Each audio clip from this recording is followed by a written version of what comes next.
சொந்த மண்ணில் இதுபோல கேவலமாக தோற்பது அணி நிர்வாகத்திற்கு வேண்டுமானால் சந்தோஷமாக இருக்கலாம்.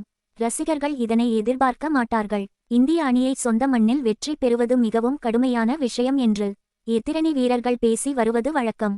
கடந்த 3 ஆண்டுகளில் சொந்த மண்ணில் இந்திய அணி படு தோல்வி அடைவது வழக்கமாகி வருகிறது. மேலும் கௌதம் கம்பீர் அணியின் பயிற்சியாளர் ஆன பின்பு சொந்த மண்ணில் தோல்வி அடைவது மேலும் வருத்தத்திற்கு உள்ளாகி இருக்கிறது.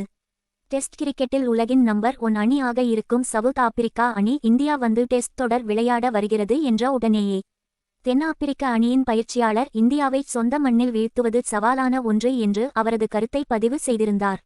இந்த நேரத்தில் தான் இந்தியா மற்றும் சவுத் ஆப்பிரிக்கா அணிகள் மோதிய டெஸ்ட் கிரிக்கெட் போட்டி கொல்கத்தா ஈடன் கார்டன் மைதானத்தில் தொடங்கியது. டாஸ் தோல்வி என்ற உடனே தெரிந்து விட்டது இந்திய அணி வெற்றி வாய்ப்பு என்பது நழுவி விட்டது என்று.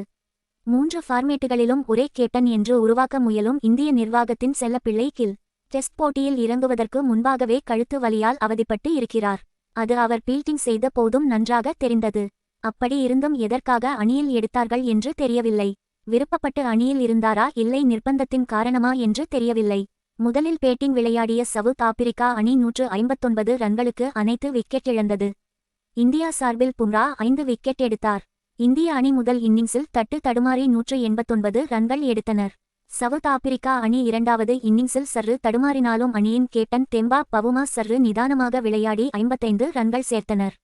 மொத்தம் 153 ரன்கள் சேர்த்தனர். இந்திய அணிக்கு 124 ரன்கள் இலக்காக கிடைத்தது. இதனை இந்திய அணி எளிதில் அடித்து வெற்றி பெறுவார்கள் என்ற நிலையில் மைதானம் சாதகமாக இருக்காது என்று வல்லுநர்கள் தெரிவித்தனர்.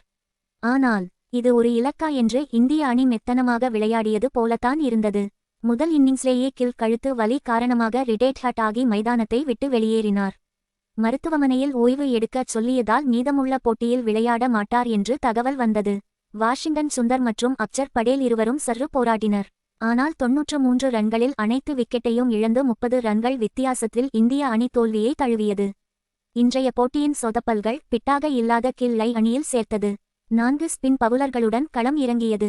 ஆல்ரவுண்டர்களை நம்பி பேட்ஸ்மேன்களை அணியில் சேர்க்காமல் போனது. எனக்கு தெரிந்து சாய் சுதர்சனை அணியில் எடுக்காமல் போனது.